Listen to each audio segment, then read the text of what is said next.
Do I think you should go vegan? Sure.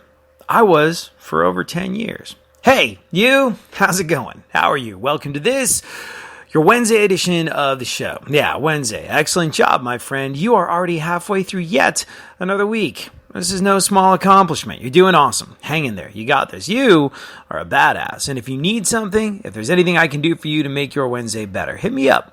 I'm here with you. I'm here for you. At ADSXE. It's where you can find me on Instagram, Twitter, and Facebook at ADSXE. Put it in your phone now in case you need it later. So I got a question from Corey. And, well, like all questions having to do with health and fitness and nutrition, I will preface my answer by saying hashtag not a doctor. Do not know what I'm talking about before you make any life changes based on something you may or may not have heard on this podcast. Please talk to somebody that knows what they're talking about, preferably a doctor. But the question was about veganism, and it came from Corey. Corey, thank you so much for listening. I really appreciate you being a part of my radio family. Corey said, do you think I should go vegan? I'm considering it for the health benefits, but worried about protein. I heard you say that you were vegan, but then I listened to your episode on barbecue, so I'm confused. Aha! Well, the short answer to this is I was vegan. I was vegan for a long time, over 10 years. I think it wound up being like 11 or 12 years of veganism. It started when I was a kid and, well, it continued into my young adulthood. And I'm glad I was vegan for so long. Here's the thing, though. I will preface this by saying back then, when I was a kid growing up, it was not as easy to get all your nutritional requirements. And, well, there was definitely a part of that where I was probably pretty severely malnourished. I never had blood work or anything like that done, but I remember there was a stage where I started getting all these head rushes. And, looking back, probably had something to do with anemia or lack of iron in my diet. Here's the thing. I became vegan when I was a kid. My mom sort of pointed out to me when I was in the 8th grade, it was younger than that, 6th grade. She said to me, as I was bemoaning the onset of childhood acne, that my skin would probably clear up. It was a hideous thing to go through. I was just getting to the point where I would like to be able to talk to a girl. I had almost mustered up enough courage to start talking to girls, and all of a sudden my face kind of exploded a little bit. It was, I think, a cliche situation to be in, but it didn't make it any easier. I had one friend, one of my best friends, a guy who's still my best friend to this day, come up to me once and say, it's like counting stars. I was like, thanks a lot. That pumps me full of confidence to go ask this girl to the dance. Appreciate you. He also said it was like someone held a strainer over my face and sprayed through it with a can of red spray paint. My skin was not good. And it was, like I said, at a time where I was hoping to talk to girls. And it did zero for my confidence to have this explosion of teenage acne going on. And my mom said this as I was trying to get to grips with an Oxy 10 bottle. My mom said, if you stopped eating red meat, your skin would probably clear up. Now, I don't think there was any scientific or medical basis to what my mom was telling me, but it was my mom. I think she'd given up red meat a little while earlier and was trying to convince me to do the same thing. And, well, if you appeal to an adolescent sense of vanity and tell them that their skin's going to clear up if they stop eating red meat, there's a pretty good chance they're going to give that a go. And you know what? Like I said, I don't know the science behind it. I don't know if it had anything to do with it or whether my hormones were just calming down a little bit, but I gave up the red meat and my skin cleared up.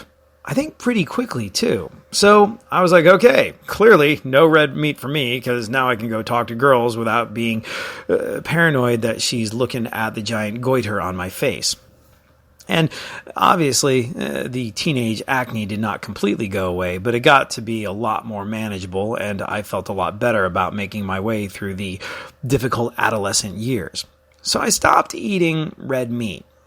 And Then I was like, well, you know what? I wonder what it'd be like to be vegetarian for a little bit. I should give that a go. And I stopped eating white meat, and I kind of sort of never went back. Now, the veganism thing comes in a slightly different way.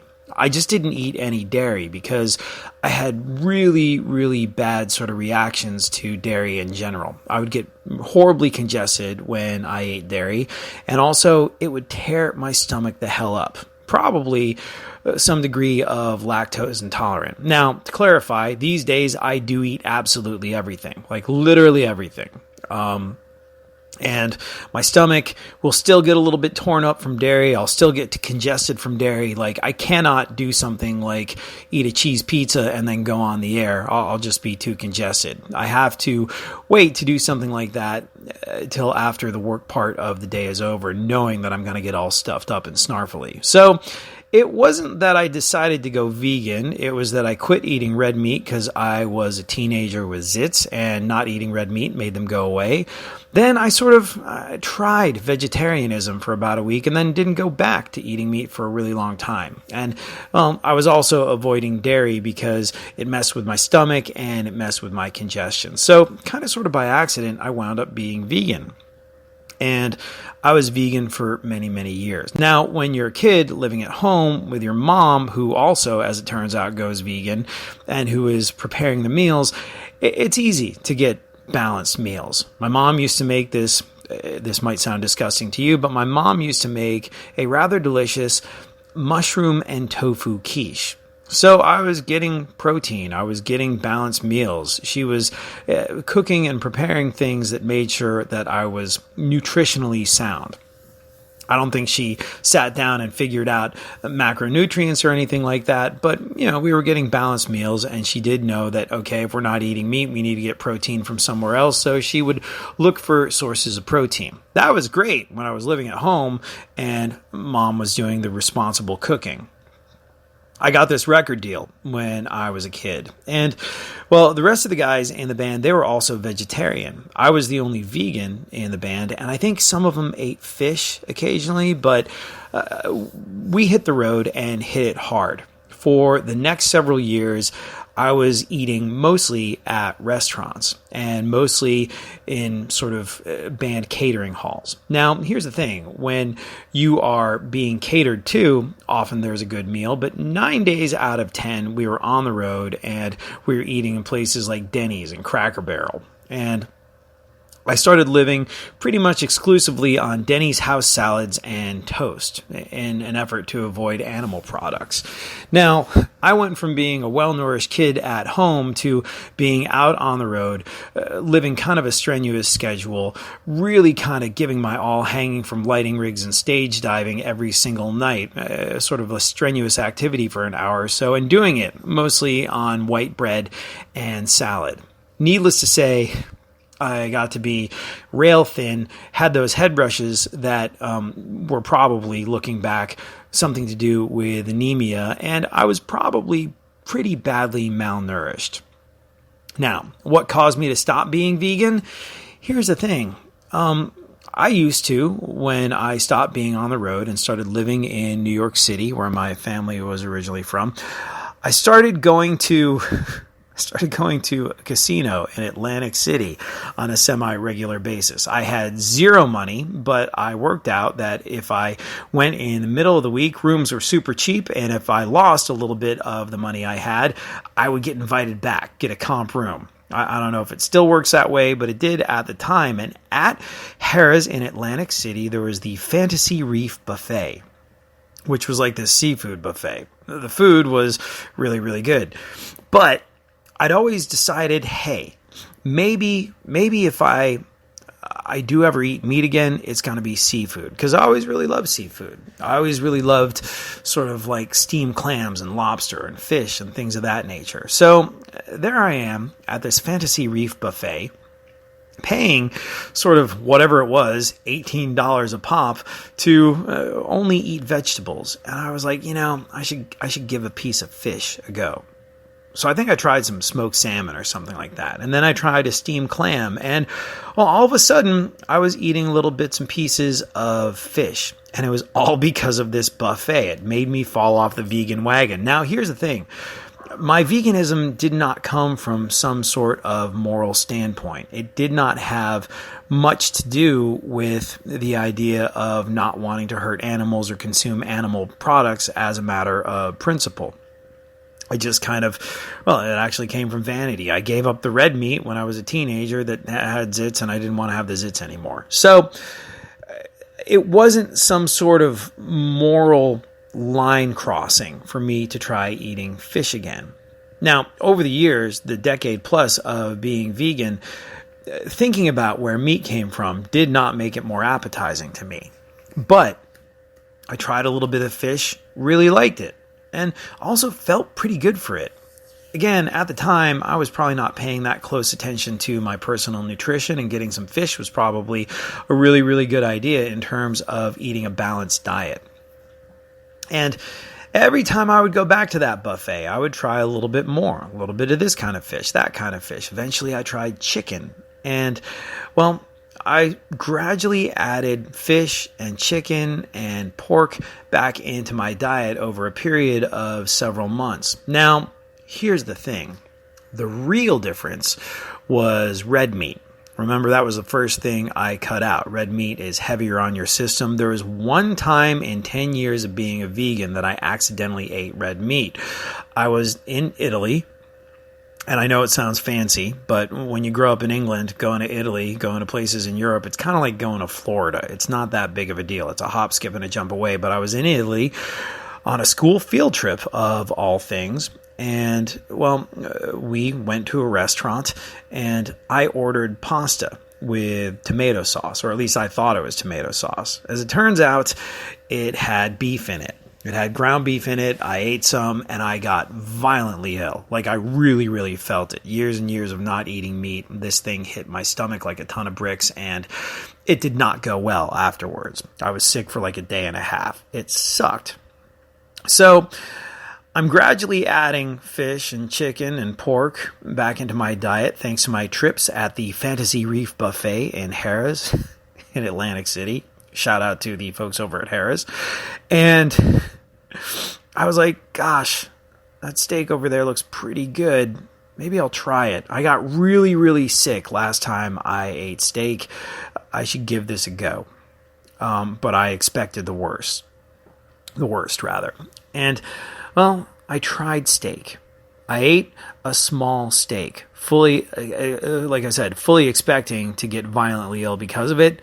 Not so much. I had no ill effects. Quite the opposite, as a matter of fact. I woke up the next morning feeling better than I'd felt in a very long time. I woke up and went, I feel like a god. And, well, then I dove headlong back into eating red meat.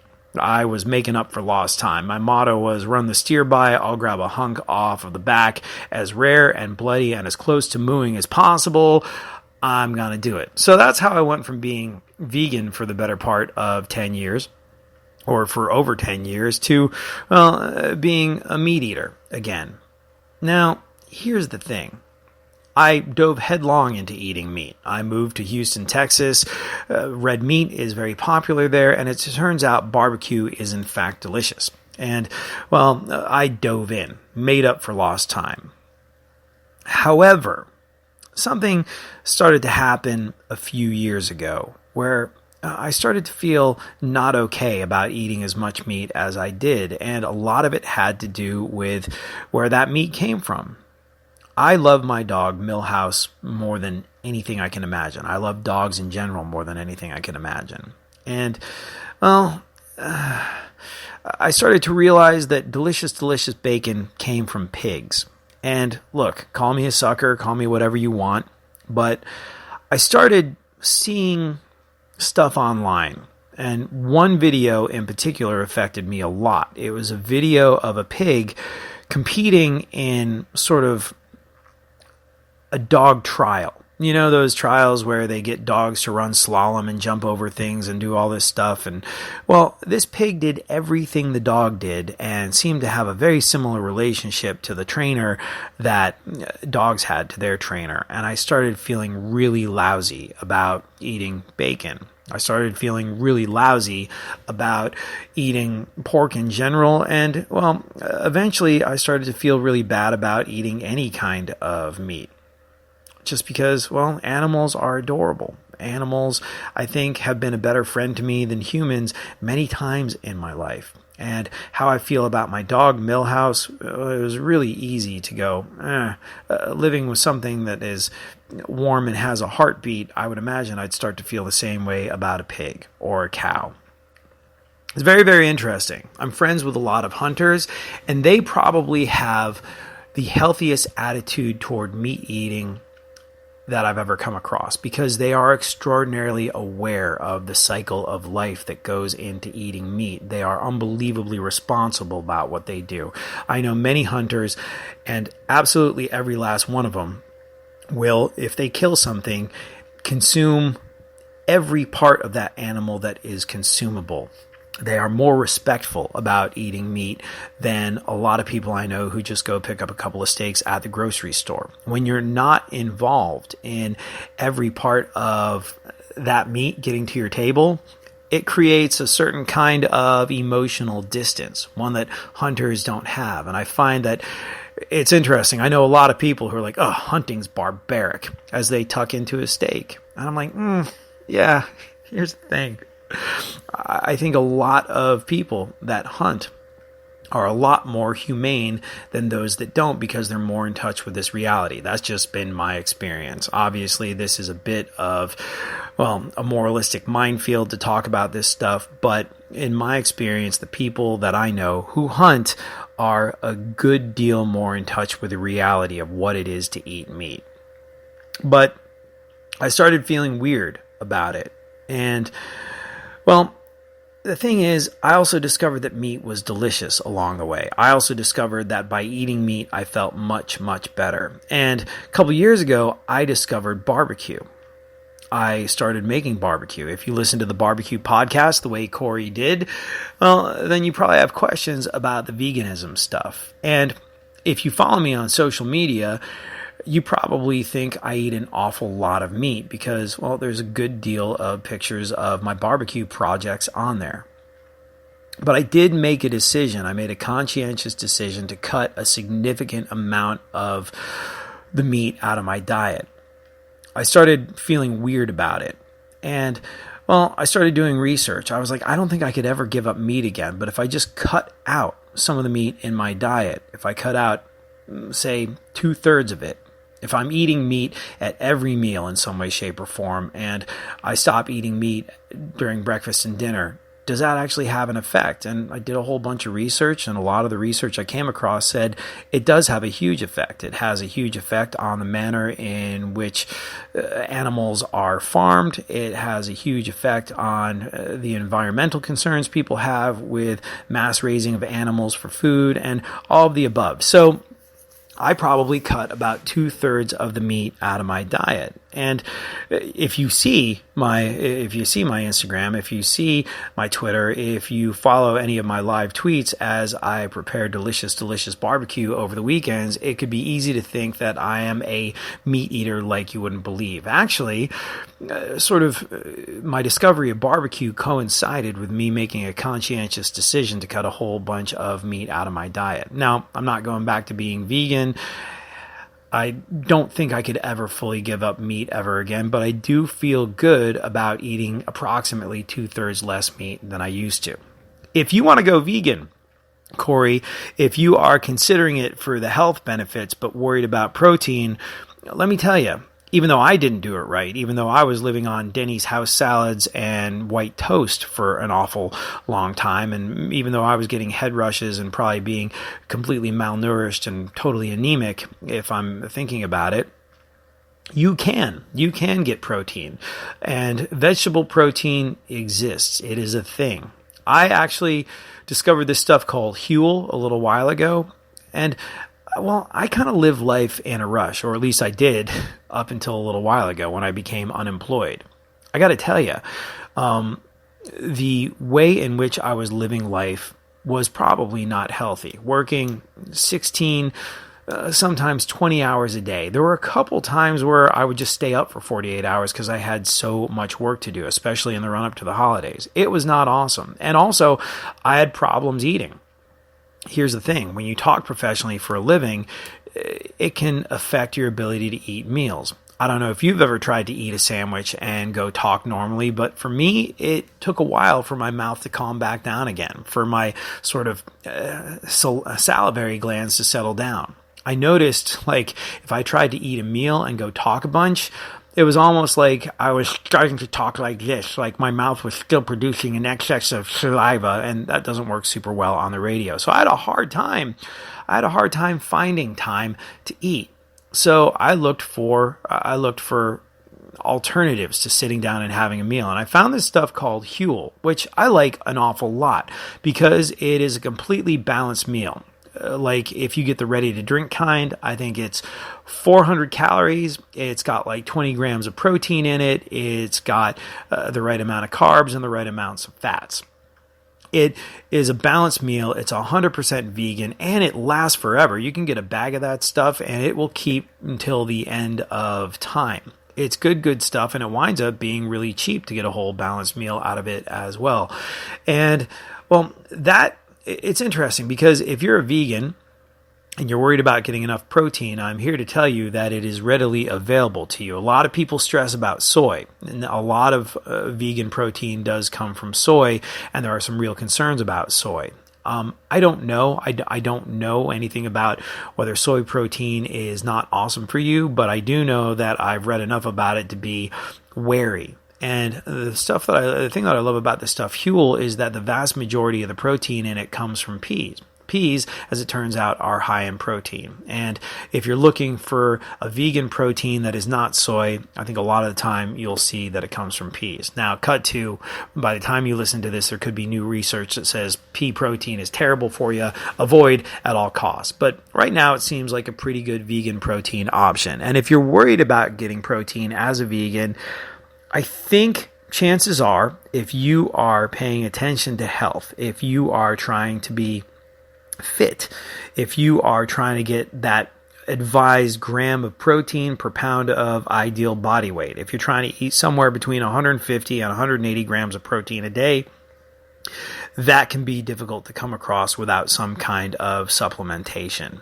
And so, yeah, I think that if you do want to go vegan, you might wind up having to get protein supplements from somewhere. I haven't done a ton of research in this. There's probably vegans yelling at the podcast right now going, absolutely not. You can get it from X, Y, and Z, you idiot. How dare you mislead people? So I do know that it can be tougher. You have to be more purposeful in finding your vegan protein, but it is 100% possible. So yes, you're just going to have to pay a little bit more attention to it. Would I advise being vegan? Well, here's the thing. If you have some sort of moral standpoint on veganism, if you are looking to avoid animal products because you don't like where they come from and that does not suit you well, if you are looking to make a decision on veganism based on that, well, that's a whole different kettle of fish. But if you are, like Corey said he was, considering going vegan for the health benefits, I would, well, it's like everything we talk about on this show when it comes to health and fitness and all of the above. Diving into something super strict and super restrictive means, I think, that you're more likely to fall off. At least that's how it is for me. So I kind of cut 2/3 of the meat out of my diet. And I find that works really well for me. So you might want to go vegan a day or two at a time. Try 1 day of veganism a week. See how that suits you. And if that works, try 2, then maybe 3. And, approach it in a gradual way. The great thing about this, a new piece of information that we did not have back in the day when I was vegan, is that if you cut down on the amount of animal products you are consuming, that makes a big difference not only for your health, but also for the sort of, I guess, more moralistic concerns with consuming meat. If we make an effort to cut down on our overall consumption of animal products, it will have a positive effect on how animals are farmed for consumption. It will have a positive effect on the environmental concerns. So I would give being vegan a go if you're interested in it. If it's for health purposes, I would start a little bit at a time. And I would also not get mad at yourself if you fall off and have a burger one day. If you are eating significantly less meat, not only are your health goals being achieved, but also you are, addressing some very real concerns in other departments. And I think that's a good thing. I will say, be careful when you go vegan that you don't overdo it on things like greasy carbs. It's interesting. I went to a vegan restaurant a little while ago being like, oh, I wish this was around when I was a kid. And I found that a lot of what they were feeding me and a lot of what was on the menu were sort of fried grains. Like the burgers were made mostly of grains and they were pretty greasy and pretty salty. So you can go vegan and, I'll put it to you this way, beer and French fries are vegan.